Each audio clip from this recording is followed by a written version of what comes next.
Hello, today in the lesson we will learn the algorithm of multiplication of rational numbers. We are going to write down a rule that we will use to multiply negative numbers or numbers with different signs.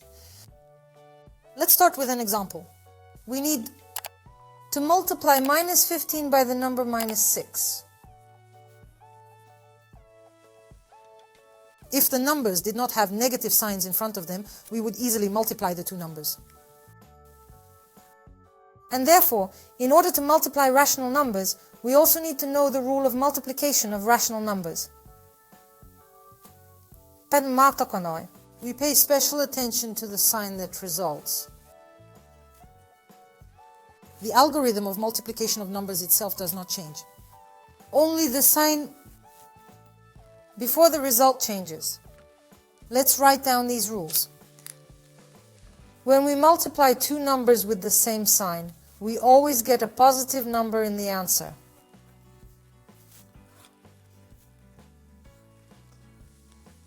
When we multiply two negative numbers, are the same signs, we also get a positive number in the answer. When we multiply two numbers with different signs, we will get a negative number in the answer. A negative number multiplied by a positive number will also be a negative number. This rule resembles the rule of opening parentheses. When we said that the same signs or different signs are in a row, these rules are the same. Let's go back to our example and, applying the rule, find the result of multiplying the number minus 15 by the number minus 6. By rule, put the sign first so you don't forget it. Minus times minus by the rule, the answer will be a positive number. Therefore, minus times minus is a positive number. Now I'm going to multiply the number 15 times 6. But 15 times 6 is 90. I write down the number. The resulting answer is the positive number 90.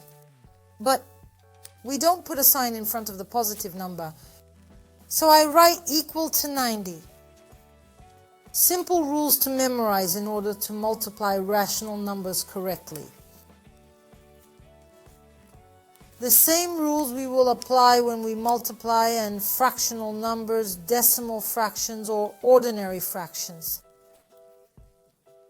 Consider the following example. I need to multiply the number 0.3 times the number minus 40. By rule of thumb, first determine the sign of the product, the answer. 0.3 is a positive number and the number 40 is a negative number, minus 40. Then we apply the rule of a positive number multiplied by a negative number.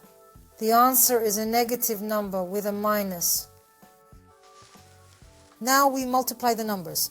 0.3 decimals to the number 40. Ignore the comma and multiply 3 by 40. That's 120. But 0.3 decimals after the comma is one digit, so I separate the one digit after the decimal point in my answer. Let's write down the answer. The number is minus 12. Next example. I will multiply minus 6.5 tenths by minus 30 whole 80 equals. Let's write down the sign first, just so we don't forget. Minus times minus, negative number by negative number. The result is a positive number, plus. Now I need to multiply 6.5 tenths by 30.80. We're going to do this multiplication in a column.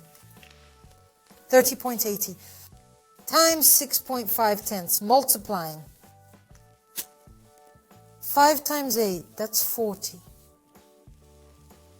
0 is written down, 4 is memorized, 5 times 0, that's 0, and 4. 5 times 3. 15, 6 times 8. 48, 6 times 0. 0. And we memorized 4. 6 times 3, that's 18. Add it up. 0, 4 plus 8, 12, 1 in your mind. 5 plus 4, 9, and 1 in the mind, 10. One more 1 in mind, 1 plus 8, that's 9, and we memorized it. 1, that's 10. And we'll memorize 1 again. 0 plus 1, that's 1. And we'll write down 2. Now let's count how many decimal places come after the decimal point. That's 1, 2.